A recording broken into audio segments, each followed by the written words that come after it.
ബിജെപിയുടെ നിലപാടുകൾക്കെതിരെ CPM Thrikkariyoor local കമ്മിറ്റിയുടെ നേതൃത്വത്തിൽ പ്രതിഷേധ യോഗം സംഘടിപ്പിച്ചു.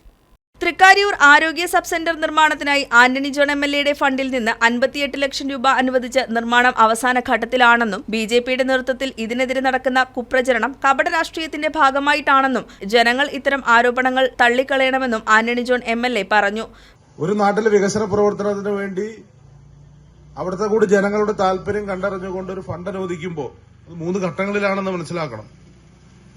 അതിനിടയിൽ കോവിഡ് ഉൾപ്പെടെയുള്ള ഒരുപാട് പ്രതിസന്ധികൾ നമ്മുടെ നാട്ടിലുണ്ടായി എന്നുള്ളത് അറിയാത്ത ആളുകളല്ല ഈ സമരം ചെയ്തവര്.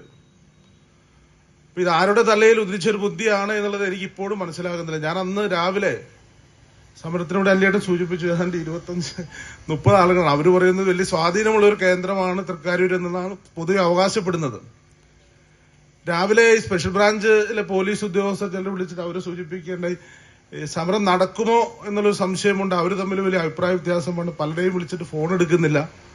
ഇത് വേണ്ടിയിരുന്നില്ല എന്നുള്ളതാണ് അവർക്കിടയിൽ.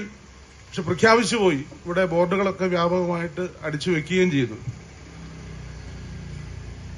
ഇവിടെ അവരുന്നയിക്കുന്നത് പോലെ ജനങ്ങൾ ഈ വിഷയത്തെ ആ നിലയിൽ കണ്ടിട്ടുണ്ടെങ്കിൽ 20 പേര് വന്നാൽ പോരാ സമരത്തിന്.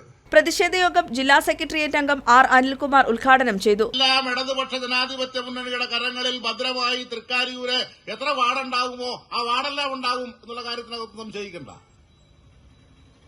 എന്താ കാരണം? ഇതാ നിങ്ങളുടെ പണി. തൃക്കാരിയൂർ ആരെങ്കിലും എന്തെങ്കിലും ചെയ്യാന്ന് വെച്ചാൽ തടസ്സപ്പെടുത്തുക എന്ന സമീപനം സ്വീകരിക്കുകയാണ്. എന്ത് ചെയ്യാമെന്ന് വെച്ചാലും തടസ്സം ചെയ്യാം. തൃക്കാരിയൂർ എന്ന് പറയുന്ന ഈ പ്രദേശം നെല്ലിക്കുഴി പഞ്ചായത്തിന്റെ 4 വാർഡും ഇവിടെ പറഞ്ഞതുപോലെ ആയക്കാട് പ്രദേശം അടങ്ങുന്ന ഈ തൃക്കാരിയൂർ പ്രദേശം, ഈ പ്രദേശത്തിന് ആവശ്യമായിട്ടുള്ള വികസന പ്രവർത്തനങ്ങൾ എന്തെല്ലാം ആന്റണിയുടെ നേതൃത്വത്തിൽ ചെയ്തിട്ടുണ്ട്. ഇവിടെ ഒരു പഴയ കുടിവെള്ള ടാങ്ക് ഉണ്ടായിരുന്നല്ലോ ഈ പുലിവലയിലല്ലേ ഉണ്ടായിരുന്നത്.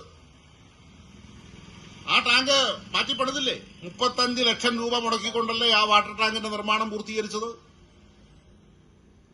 അതിലേക്ക് വെള്ളം അടിച്ചു കയറ്റുന്ന പമ്പ് ഹൌസിന്റെ നവീകരണം നടത്തിയില്ലേ? എത്ര ലക്ഷം രൂപ മുടക്കിയത്? 10 ലക്ഷം രൂപ മുടക്കി പമ്പ് ഹൌസിന്റെ നവീകരണം നടപ്പാക്കിയില്ലേ? ലോക്കൽ സെക്രട്ടറി സുബിൻ എസ് അധ്യക്ഷത വഹിച്ച യോഗത്തിൽ ഏരിയ കമ്മിറ്റി അംഗം KP ജയകുമാർ, ലോക്കൽ കമ്മിറ്റി അംഗം ശ്രീനാഥ് സുകുമാരൻ തുടങ്ങിയവർ പങ്കെടുത്തു.